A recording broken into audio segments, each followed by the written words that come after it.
তুমি একেবারে ভুলিয়ে দিয়েছো। একই স্যার আপনি কেন আজ তুমি আমার নাম ধরে ডাকবে? নাম বলবো না অবশ্যই। জীবনের হৃদয়ে যখন দুটো নাম লেখা হয়ে গেছে তখন নাম ধরে ডাকতে কোথায় এত কি ডার্লিং বাড়ি পায়। ওই রোমনকে তুমি কতটা কবজা করতে পেরেছো? একদম পুরোপুরি কবজা করে ফেলেছি স্যার, একদম পুরোপুরি কবজা করে ফেলেছি। আরে ফেলেছো? আমার হাতের মুঠোয় পুতুলের মতো আছে, আমি ওকে যা বলবো ও ঠিক তাই করবে। আচ্ছা, তাহলে এবার মেডিসিনের লাস্ট ডোজটা দিয়ে একেবারে এই ফাগুন মাসে কাঁচা বাসে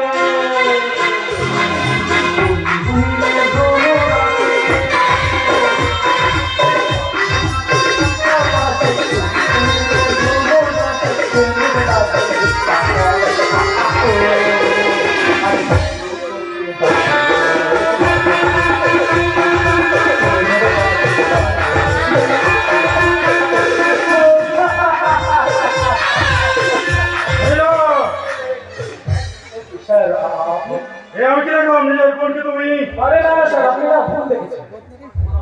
তোমার কি মনে হয় আমার তোকে ছাড়ি করেছে? আরে না স্যার, আমি ভুল দেখবো। মানে আপনার ভাবনাটা হচ্ছে ভুল। আপনারা ভুল মানে? হ্যাঁ ভুল। ওই যে ঠাকুর শ্রী শ্রী রামকৃষ্ণদেব বলেছেন না, যাত্রায় লোক শিক্ষা হয়, তাছাড়া যাত্রায় লোক শিক্ষা হয় বলে এনজিও আছে জানেন তো, আর সেই এনজিও থেকে প্রতি বছর যাত্রার কম্পিটিশন করা হয়। আমরা তো সেই কম্পিটিশনের নাম দিয়েছি। তাছাড়া ওই সামনের কালী পুজোতে আমি একটা যাত্রা করছি, আর সেখানে আমার বোন হচ্ছে নায়িকা আর আমি হচ্ছি ভিলেন। ডিউটির চাপে ঠিকঠাক রিহার্সেল করার সময় পাই না, বুঝেছেন? তাই রিহার্সেলটা একটু এখানে সেরে নিচ্ছিলাম, তাই না রে বোন?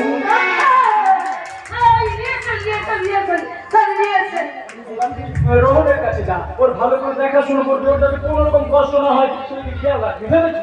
ঠিক আছে আমি যাচ্ছি, তবে একটা কথা তোমায় বলে যাই, ওই যখন তখন এই বাড়িতে রিহার্সাল করতে আসবে না। কেমন আঙ্কেল আছে কি ভাববে? ঠিক এই বোনটা আমার ভীষণ লাজুক, বুঝেছেন? তা স্যার আমার অভিনয়টা কেমন দেখলেন?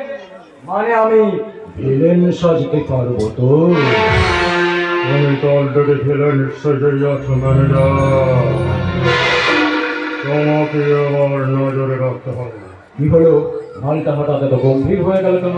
তা হোক, আমি আপাতত ওর কারবারে কেরোসিন ঢালার ব্যবস্থা করছি।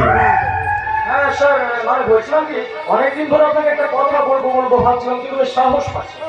ও তুমি কোম্পানি ম্যানেজার যে কোনো কথা যেমন সমাজে বলতে পারো। বলো কি বলতে চাও? মানে বলছিলাম কি, এই ডাক্তার কোম্পানির সর্বশেষ একমাত্র মালিক আপনি হলেও কাগজ কলম কি অন্য কথা বলছে স্যার। মানে এই কোম্পানির অর্ধেক অংশ কিন্তু আপনার ভাই রাহুলের নামে রয়ে গেছে স্যার। তাই রাহুল যদি কোনোদিন ফিরে এসে সম্পত্তিটা দাবি করে তাহলে কিন্তু আপনি খুব ফেঁসে যাবেন স্যার। আরে রাহুল বেঁচে আছে, ওরে তাই ফিরে সে হয়েছে কি দাবি করবে? কিন্তু যদি ও ফিরে আসে তখন কি হবে?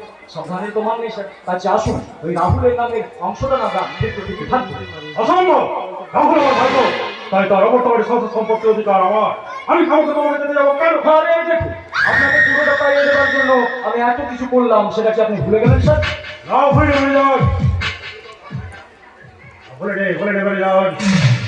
এই যে যে ঘটনা কিন্তু মাত্র ভুলে নেই। তাই নিজে ভাইয়ের জন্য তোমার সাপোর্ট করলো। সে অপরাধ বোধ আমাকে আজ পুড়ে খাচ্ছে ম্যানেজার। স্যার জানো ম্যানেজার, আমার দাদা আমাকে ভীষণ ভালোবাসতো। তাই তো নিঃসংকোচে কোম্পানির অর্ধেক অংশ আমার নামে লিখে দিচ্ছিল। আমার রাহুল বৌদি তারা আমাকে খুব বিশ্বাস করতো, কিন্তু আমি আমার খাইতাম। দাদা বৌদির উপর বিশ্বাস করে তার পুরো পরিবারটাকে আমি শেষ করে দিলাম। তার সাজাও আমি পাচ্ছি। এসব হয়তো তোমার জন্যে, তুমি যদি খালি মনে খুন না করতে। এটা আপনি কি বলছেন?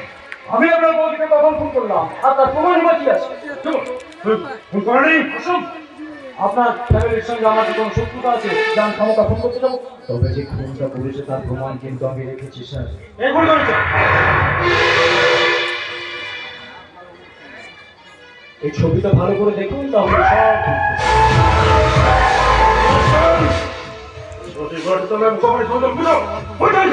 আরে না না না না না, এত সুন্দর ইম্পর্টেন্ট ছবিটাকে মুছে ফেলার মতো এত বোকা আমি নই। কারণ এই ছবিটা একমাত্র প্রমাণ আপনি আপনার বৌদিকে খুন করেছেন। আমি